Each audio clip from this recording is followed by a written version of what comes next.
Hi, this is Margo, and today is Saturday, May the 12th, 2018, and I'm going to start a new series today. It's probably going to take up several parts and will be interspersed between other videos that I'm doing as well on different topics.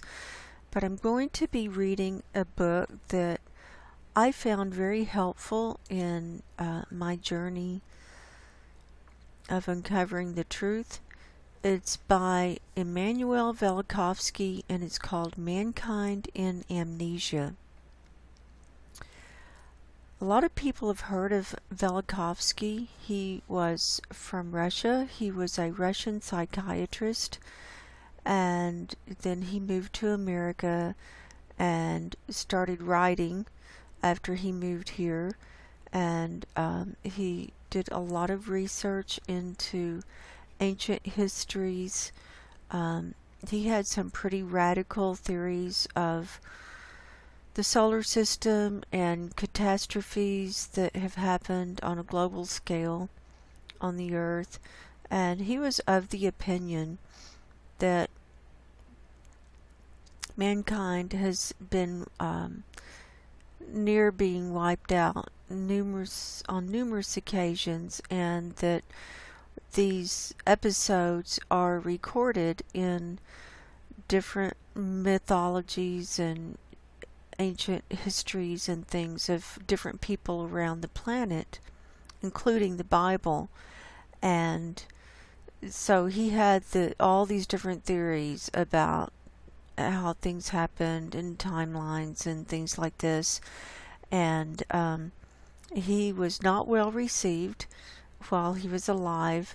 He was born June the 10th, 1895, and died November 17th, 1979.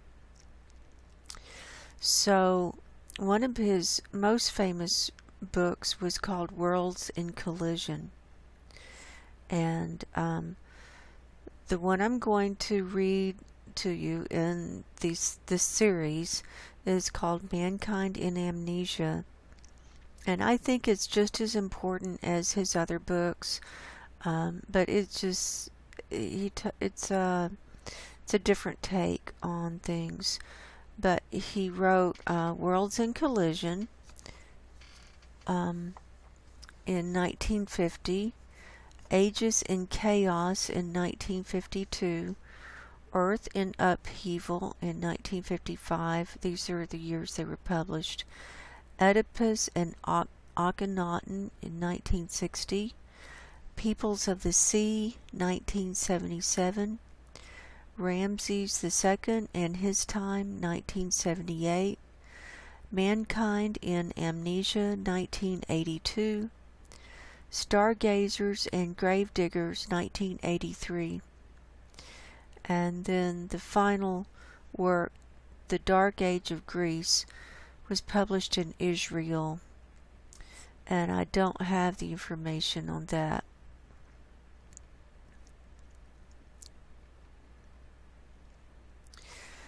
There's quite a bit of stuff or information about Velikovsky on the internet, and there's some stuff on YouTube. There are actually some lectures that he gave, and I would encourage people to do their own research and see what they can come up with regarding Velikovsky, and listen to some of the lectures that were recorded that he did back in the 1960s and 70s before he passed away. And you'll get a feel for who he was and what he was about. And he felt like that most of the time Earth had been in a chaotic state, but then it goes through cycles where it's not in chaos, and then during these cycles is when humanity can flourish and civilizations can flourish and grow, and then these catastrophes happen all over again, and then the civilization collapses, and then we carry this memory in our unconscious minds, and that's why he calls it mankind in amnesia. But we carry these memories as a race and as humans, and so anytime we're getting towards the end of a peaceful cycle and it's coming into a chaotic cycle, it's like those memories are being triggered and we don't understand. And so that's what this book is about. So here's some other things that he had. They called it radical interdisciplinary ideas, and just a summary. And he was not well accepted among his peers. He was very, very shunned. People shut him out. I mean, they just did not accept him. I mean, he was a revolutionary, very much like some of the climate scientists, and I'm thinking of Guy McPherson specifically, that no matter what you say as far as being the truth, there's always going to be a whole bunch of people out there that don't want to accept it and are not willing to look beyond their own narrow vision. So here are some of Velikovsky's ideas. That planet Earth has suffered natural catastrophes on a global scale both before and during humankind's recorded history. There is evidence for these catastrophes in the geological record and archaeological record. The extinction of many species had occurred catastrophically, not by gradual Darwinian means.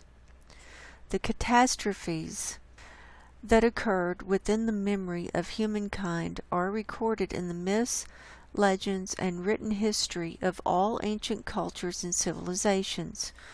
Velikovsky pointed to alleged concordances in the accounts of many cultures and proposed that they referred to the same real events. For instance, the memory of a flood is recorded in the Hebrew Bible, in the Greek legend of Deucalion, and the Manu legend of India.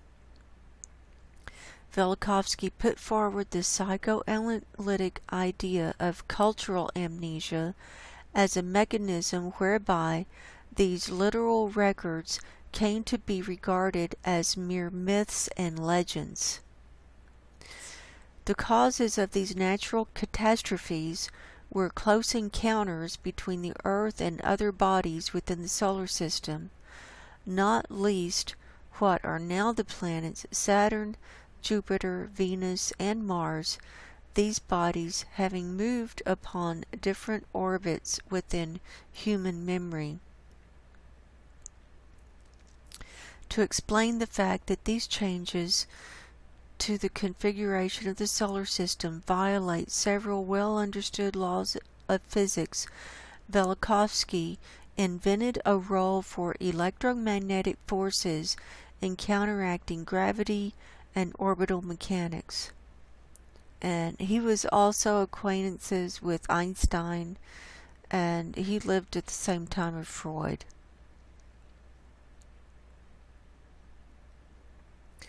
So, and then there's some more stuff, but that's the main crux of it. And so you can also look at the Planet X theory, that you have this recurring body coming into the solar system every 3,600 years or so, causing these major upheavals and global climate change and things like that. And I know the climate scientists probably don't consider Planet X, but I consider all all different kinds of things. I don't limit myself to one thing. And so I think Planet X is definitely possible. And I don't think we can rule it out because we just don't know.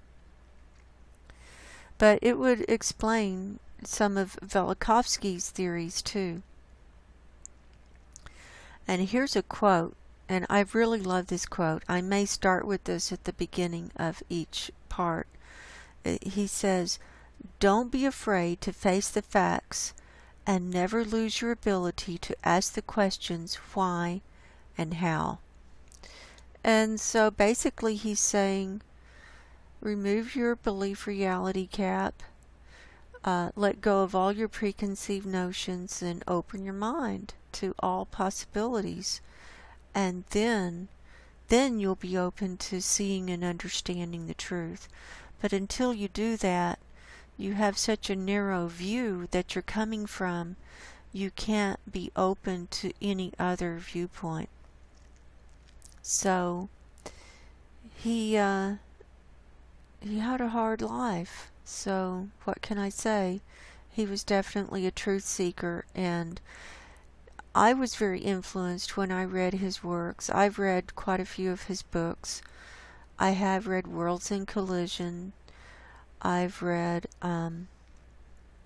Ages in Chaos. Read those two. And I've read Mankind in Amnesia. I think that's all. Oh, I've read Earth in Upheaval too. Whatever was in the library I read. And his other books are really big, like 500-600 pages.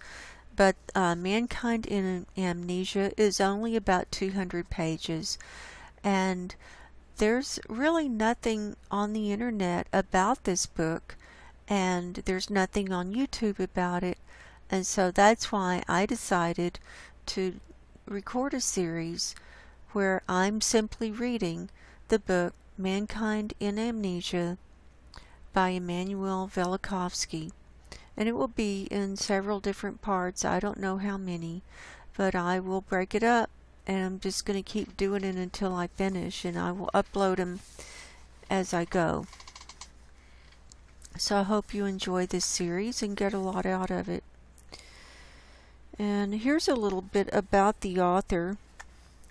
Immanuel Velikovsky, a citizen of the world, was born in Russia in 1895, studied natural sciences at the University of Edinburgh, history, humanities, and medicine in Moscow, and he earned his MD in 1921. He studied biology in Berlin, the workings of the brain in Zurich, and psychoanalysis in Vienna. You can tell he was a Gemini. He was all over the map. Maybe that's another reason I like him. As a young scholar, he founded and edited the Scripta Universitatis, a collective work out of which grew the Hebrew University in Jerusalem. Dr. Velikovsky practiced psychoanalysis in Palestine for more than a decade, and later in New York. Eugene Bleuler, in a preface to Velikovsky's article on the energetic of the psyche, wrote in July 18, 1930, quote, "The ideas of the author appear to me very much worthy of consideration. I, too, came upon very similar and essential aspects, quite identical concepts," unquote. Sigmund Freud wrote Velikovsky that he was in complete agreement with Bleuler, and that he too had independently formed his own opinions on the subject, quote, "which come very close to yours, and which indeed in some parts quite coincide with them," unquote. Wilhelm Steckel described Velikovsky as, quote, an eminent representative of the medical psychology, an idealist of the first order, unquote.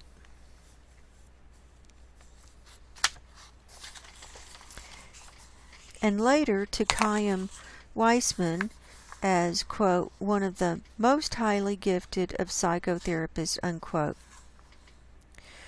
Dr. Paul Federn said in 1947 that Velikovsky was, quote, a genius, a great man, excellent psychoanalyst, have sent him some of my most difficult cases, unquote. In 1939, the Velikovskys came to New York and then moved to Princeton in 1952, where he lived until his death in 1979.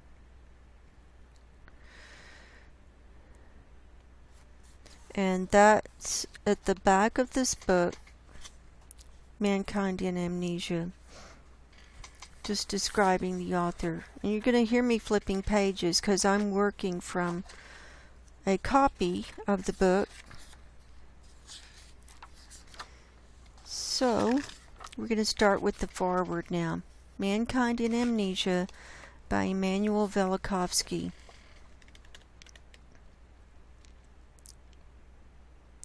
The foreword is written by Lynn E. Rose, Professor of Philosophy, State University of New York at Buffalo. Immanuel Velikovsky described his work on collective amnesia as follows, quote, Mankind in Amnesia has to do not only with the past, like my other books, primarily it has to do with the future, a future not removed by thousands or tens of thousands of years, but the imminent future on whose threshold we now stand, unquote. The subject that Immanuel Velikovsky has chosen is the psychological condition and case history of the human race. Virtually every aspect of human behavior, every pattern in human history, and every article of human belief, if examined and illuminated in the light of the thesis of this book, reveals how human thought and action have been shaped and molded by repressed collective memories of cosmic catastrophes that befell our ancestors as recently as 100 generations ago. In the section A Collective Amnesia of Worlds in Collision, published in 1950, Velikovsky outlined his principal psychological thesis. His theory of collective amnesia explains the inability of people to look at the overwhelming evidence of global catastrophes from all parts of the world that is unequivocally there, and the unwillingness to see the implications of that evidence. Velikovsky put this as follows in Worlds in Collisions, pages 300 to 304. Quote, the memory of the cataclysms was erased, not because of lack of written traditions, but because of some characteristic process that later caused entire nations, together with their literate men, to read into these traditions allegories or metaphors where actually cosmic disturbances were clearly described, unquote. For detailed accounts of the evidence of our catastrophic past, one should read Velikovsky's Worlds in Collision and Earth in Upheaval. Velikovsky wrote Mankind in Amnesia over the course of many years. Most of it was written in the 1950s and early 1960s, but he added sections as late as 1979, the last year of his life. The theme of collective amnesia was so important to Velikovsky that during those many years he never failed to include it in his lectures in colleges and universities, in several cases devoting the entire lecture to the subject. He invariably stressed a vital element of his theme, which can be summarized in his own words from Chapter 2 of this work. Quote, "Disaster may come, not from another planetary collision, but from the handiwork of man himself, a victim of amnesia, in possession of thermonuclear weapons." Unquote. Immanuel Velikovsky died November 17, 1979, at the age of 84. For the reason implicit in the passage quoted just above, he considered it imperative that mankind in amnesia appear without delay, as he wrote, quote, "For many years my work on books has demanded all my time, yet my oath of Hippocrates to serve humanity I will fulfill with mankind in amnesia, a work pleading for priority." Unquote. It is thus the first posthumous book of the several Velikovsky works still to be published, to be seen through the press. Much of the work of preparing mankind in amnesia for the press has been carried out by Elisheva Velikovsky and her assistant, Jan N. Sammer. And that was the end of the foreword.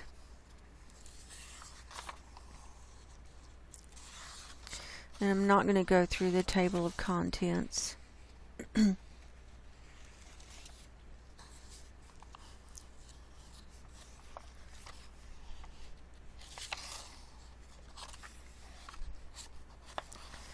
Let's see. Okay, I'm going to read the prologue, and that will probably be enough for this first part.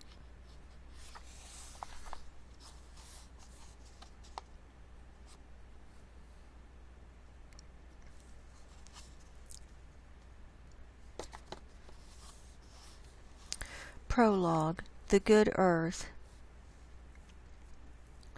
It has been immensely difficult for the mind of man to part with the conviction that his earth is immovable and in the center of creation, thus in the center of the system to which the sun, the moon, and the planets belong, and in which the stars are without a clear purpose or design.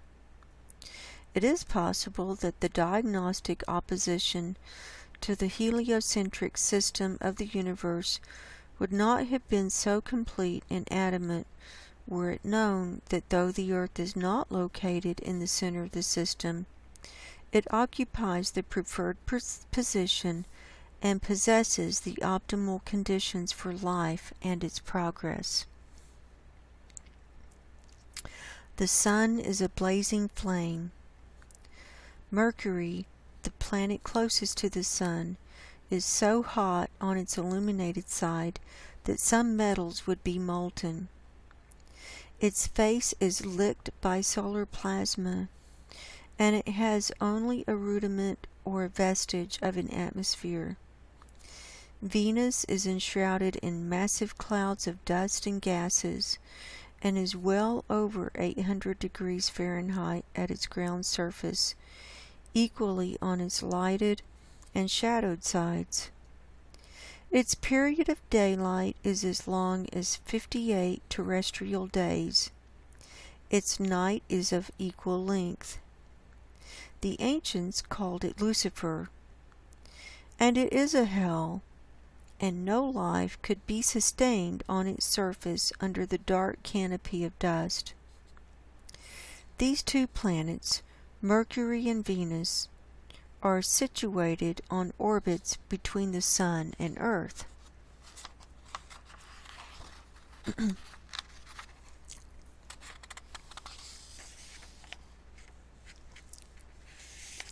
Farther in space, Mars moves on an orbit of 687 terrestrial days.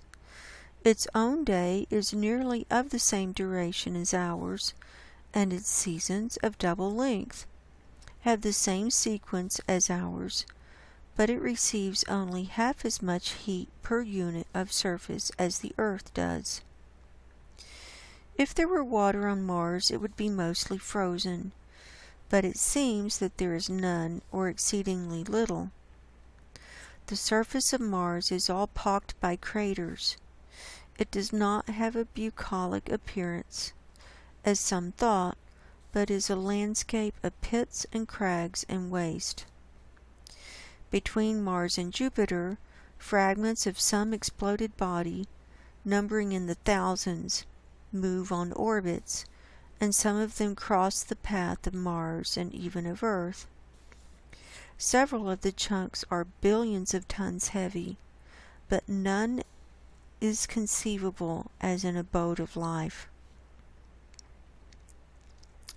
Jupiter and Saturn, 5 and 9 times farther from the Sun than the Earth, receive per equal area something like 1/25th and 1/80th of the solar light and heat that Earth receives. Their atmospheres contain ammonia and methane. The inner conditions are unknown. These planets have recently been considered dark stars. Jupiter is a powerful source of radio signals and has a violently moving atmosphere. Of the other two giant planets, Uranus and Neptune, we know little, but what we know does not suggest them as places fit for the creation and procreation of life. So removed are these planets from the Sun, the dispenser of light and warmth. Our own satellite, the Moon, is a scene of desolation, spilled oceans of lava, and innumerable craters, no atmosphere and no water, half a month of exposure to scorching rays of the sun, followed with little transition by half a month of night, unprotected by an atmosphere or by clouds from the coldness of space. As against all these inhospitable surroundings, the earth is a blessed abode. We have plentiful water. 4/5 of the planet is covered in oceans, evaporating. The water is desalinized and is returned in rain. Rivers and lakes are distributed on all 5 continents. These continents are a safe area for man, a terrestrial animal, to walk. Earth is surrounded by an atmosphere of oxygen, diluted in nitrogen, 1 part against 4 parts, so that the oxidation process in the act of animal breathing does not burn the tissues. Plants live in a symbiosis with the animals. The latter consume oxygen and exhale carbon dioxide, and the former consume carbon dioxide and exhale oxygen.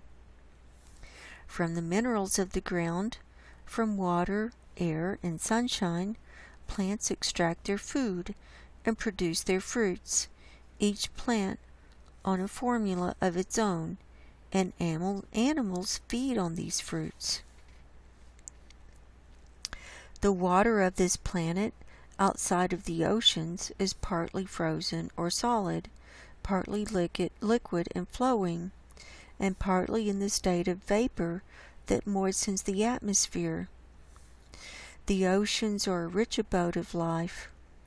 Actually, life is supposed to have originated there, to emerge with time and populate a land ready to accept it and give it the chance to multiply.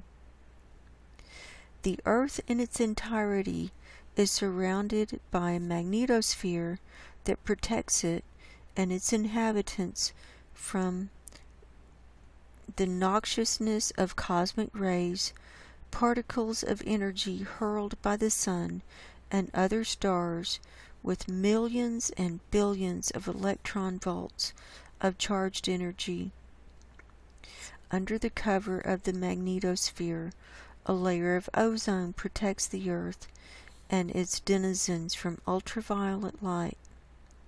The mutation-producing spectrum of invisible light accompanying the visible light coming from the sun. X-rays coming from space are also filtered out, and meteoric dust is mostly burned out in flight through the atmosphere.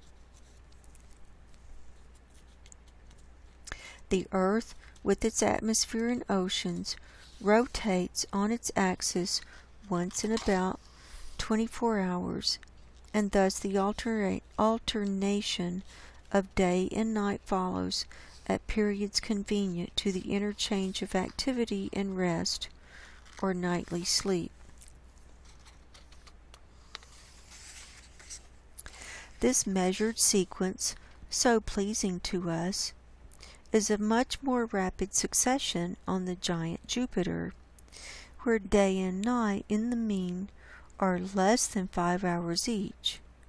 How different would be our waking hours and our social activities if the entire span from rising to going to sleep were only 5 hours, or interchanged once in 58 terrestrial days as on Venus, or even longer intervals as on Mercury.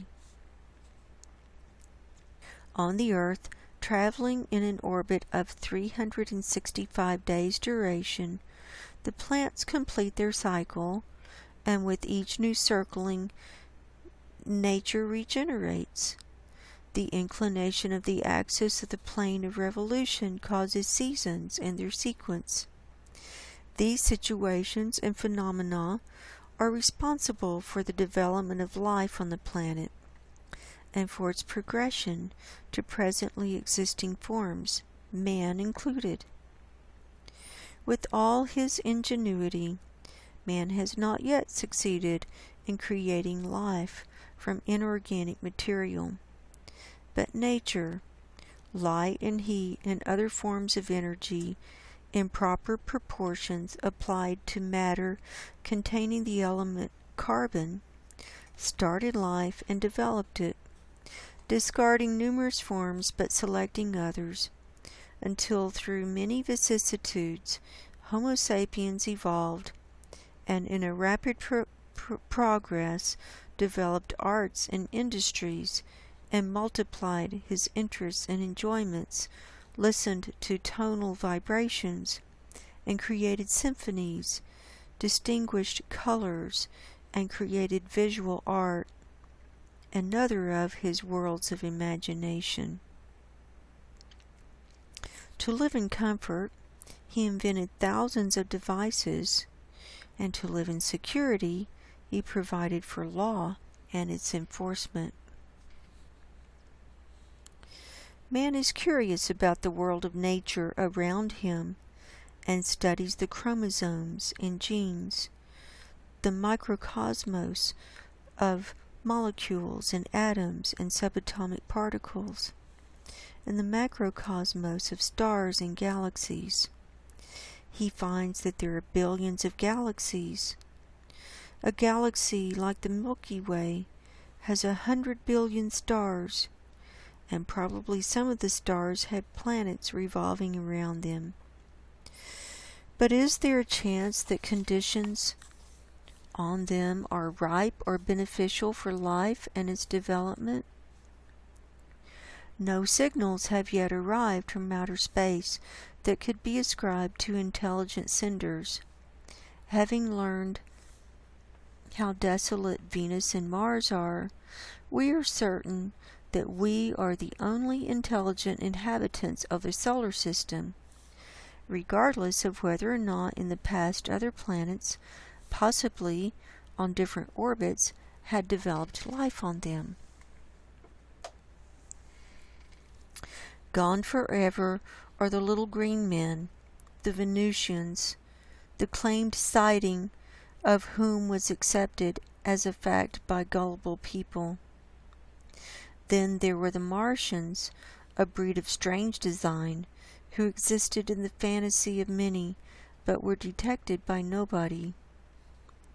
It is nearly 7.5 billion miles across the orbit of the farthest planet, and over 25 trillion miles to the next star, which the domain of our Sun, stretching over an area of an equal diameter.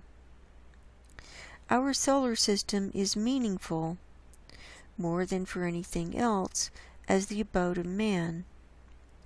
Nature is certainly generous and free spending to allow all this space for the luxury of creating man, but the actual space he occupies is immeasurably small in that area delineated by the Sun's dominion, a planet 8,000 miles across. In our age, man circled this ball of rock, with its oceans and atmosphere, in 90 minutes of travel. Light, if traveling in a circle, would go around the earth 8 times in a single second. And this is our portion of the universe. A world so puny, in so large a space, but in the optimal portion of that space, are we not lucky? The question is self-negating, because we would not be here if the conditions were not so beautifully arranged. It may appear that Providence must be behind the plan, and that the conditions that prevail on earth now must have been prearranged and existing from the beginning of time, at least from the first stage in the development of the solar system. But the frightening fact is that the conditions in which we live and develop were not always the same from the beginning. The study of catastrophic events that took place in historical times, as late as the beginning of the 7th century before the present era, and on a greater scale 800 years earlier, in the 15th century before the present era, these being the last of a series of such events, a study offered in Worlds in Collision makes it abundantly clear that more than once our planet escaped destruction by a narrow margin.